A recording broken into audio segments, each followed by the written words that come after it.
Greetings, everybody. Welcome to the September 9th, 2015 edition of the Midweek Update here on Rasslin with Redbeard. For the first time in about a month, I can guarantee you that there are zero references to Hulk Hogan in this program. Let's get to it. Number 5 story of the week this week is, was there a Night of Champions spoiler published at WWE.com? This is something that happened over the weekend. It involved a graphic that ran on the homepage of WWE.com, and it involved a promotional spot for the upcoming six-man tag that will be happening at the Night of Champions pay-per-view involving Dean Ambrose and Roman Reigns as they square off against the newly beefed-up Wyatt family that now features Braun Strowman. Of course, there's no real identity yet as to who the third person will be who will be joining Reigns and Ambrose, but according to that particular graphic, it's going to be none other than WWE NXT star Baron Corbin. Corbin was a bit of a surprise possibility for this match to a lot of people because of the fact that Corbin is not exactly thought of as being the most polished individual when it comes to his in-ring work and certainly not his promos. Be that as it may, rumors persist that he's one of Triple H's favorites down there in NXT and that he's probably going to get called up soon anyway. So this is an opportunity for him to be involved in something where he can definitely shine along with two guys who are for sure at the top of the card in WWE's main roster right now in the form of Reigns and Ambrose. The unfortunate part of this is that it could be, one more opportunity for someone to kind of jettison themselves up to a higher echelon in the rankings of the roster based on having jobbed out the Wyatt family.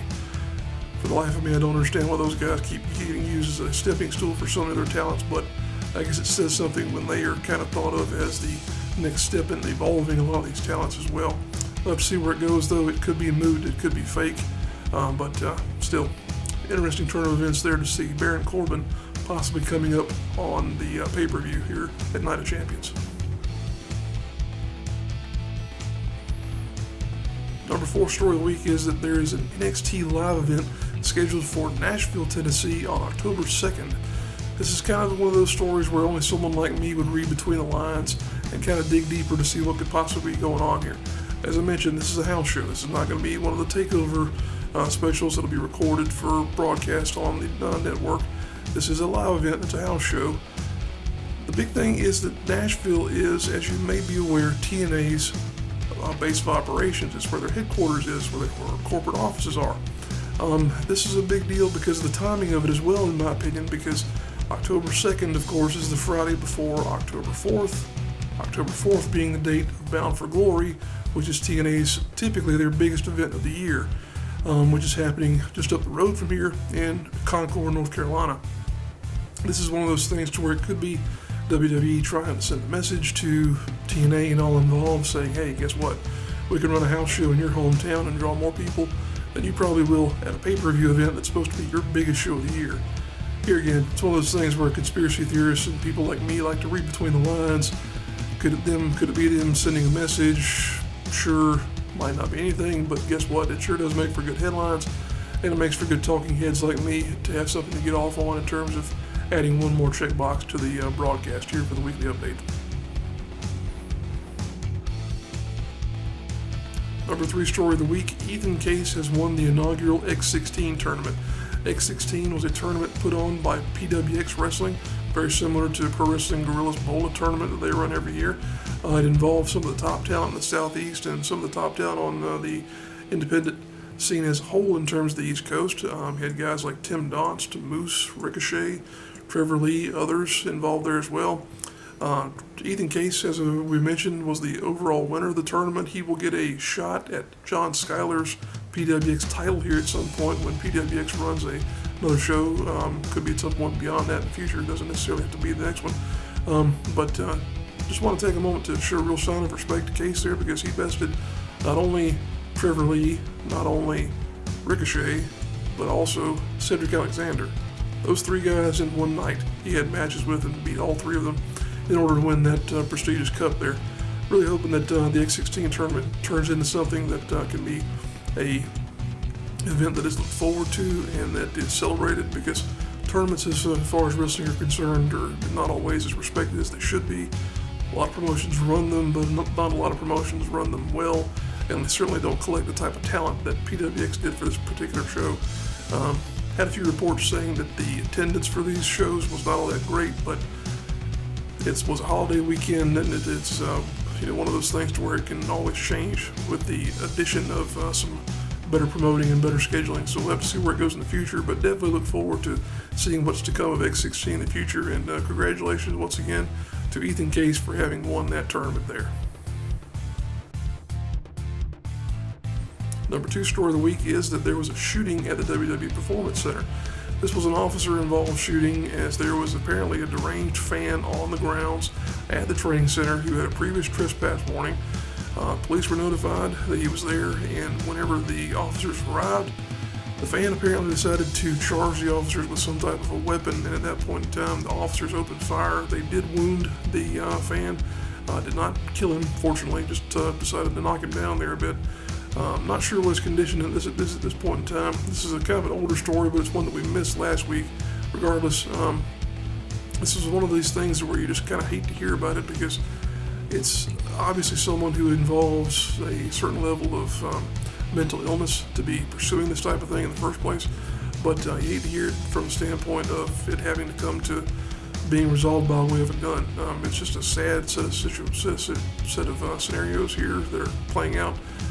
It's one of several that have involved fans that WWE has had to deal with here recently, not only from a standpoint of people coming onto a piece of private property, which is the Performance Center, but also some things that have involved fans jumping rails and getting involved with various shows. You had Roman Reigns get struck in the back of the head by a replica briefcase here not too long ago at a live show. Fan jumped the rail and tried to get some type of access to Dean Ambrose here at SmackDown taping, and then here just this past Monday you had a fan who was able to jump the rail and stand side by side Seth Rollins as he made his way to the ring for the main event on Raw. So you got a lot of things going on there in terms of people seemingly testing the limits of WWE's ability to police themselves as far as crowd control goes. Like I say, those guardrails and those fences and whatnot are there typically for a reason, folks. So if you're trying to disobey those perimeters, you are in trouble for sure.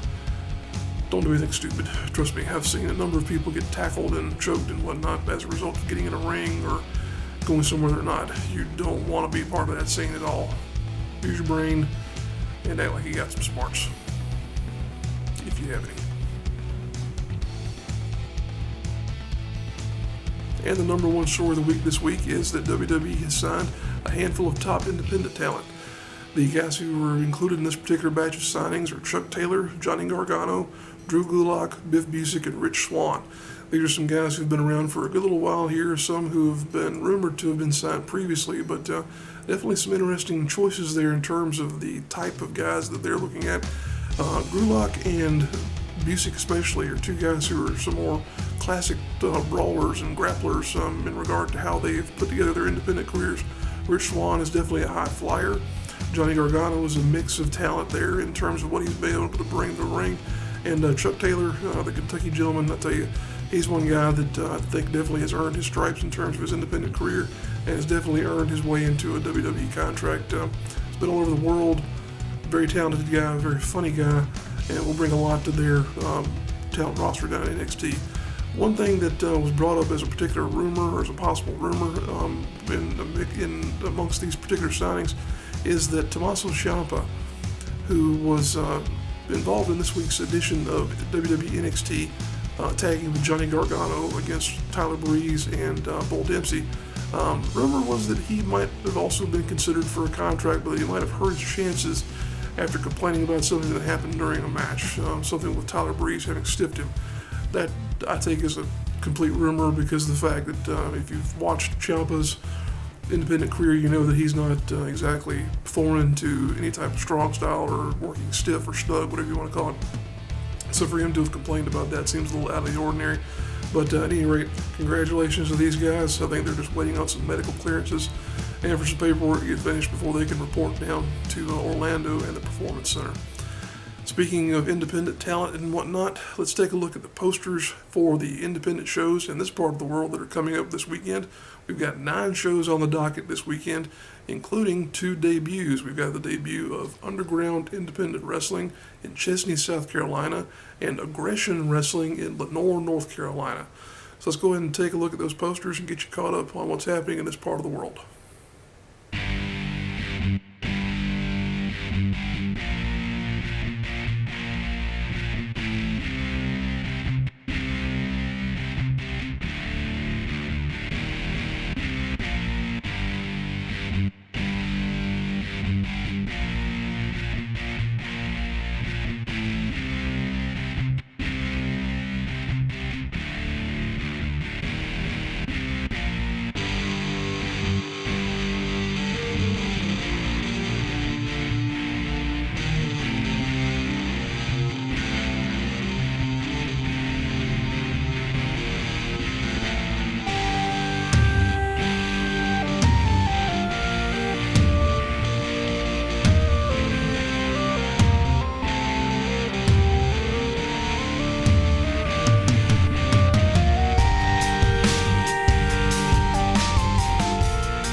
right, folks, there you have it. Our wrap-up of the events that will be happening this coming weekend in our part of the world. Lots of opportunities for you to get out there and see some good independent wrestling, no matter if you're in North Carolina, South Carolina, or even Georgia for that matter.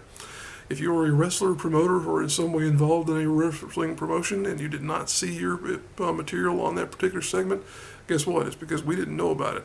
If you would like to see your posters promoted, either here on the midweek update or on the Wrestling with Redbeard Facebook page, drop us a line here or on one of our social media sites. We'd be glad to put that poster out there for you, because promoting the talent and promotions in this particular part of the world are what we're all about here at Wrestling with Redbeard. We appreciate you guys tuning in. If you guys enjoy the show, go ahead and click that like button. And if you really enjoy what we've got on the channel here, go ahead and click subscribe. That way you'll be the first to know whenever we've uploaded new content, like matches, the midweek update, and of course the main Rasslin with Redbeard show as well. Once again, we appreciate you guys tuning in. We'll see you next week for another midweek update.